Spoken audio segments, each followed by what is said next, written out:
Welcome to Not Much of Everything. Today you'll be nerding out with me, Chubby Phil.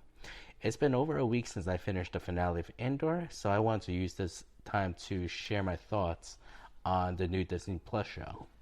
So first and foremost, I must admit that I really loved and enjoyed the show and felt like this is exactly what the franchise needed without knowing it. And what I mean is, similar to its movie counterpart, Rogue One, Andor is completely different from everything else this franchise has ever delivered in the past. It did not have to rely on Jedis or any big budget battle scenes to keep the story interesting. Because the storytelling and characters on the show were so strong that it was enough to keep the audience on the edge of their seats and begging for more after every episode, or at least I was.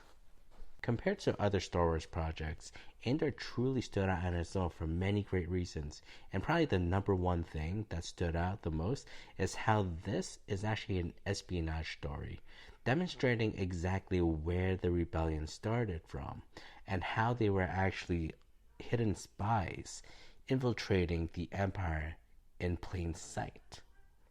Something else I enjoyed about the show were all the nitty gritty details of just how horrible and corrupt the Empire truly was. A great example is during the arc when Andor was in prison, being forced to create all these weapons that would eventually be implemented onto the Death Star.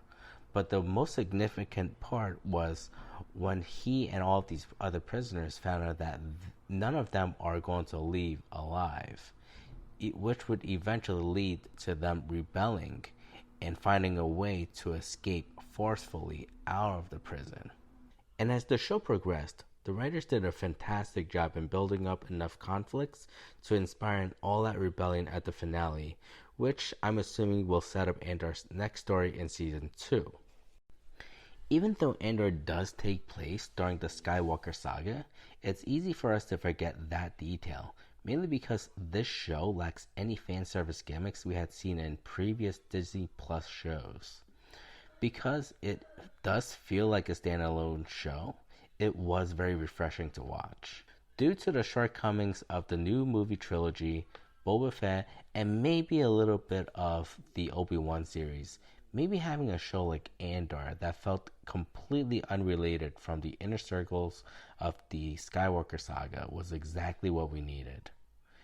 I am definitely excited for a Season 2. And of course, I would love to read your opinions on the show in the comment section below. If you enjoyed this video, please smash that like button and subscribe if you want to see more videos like this. Thank you, and I'll see you next time.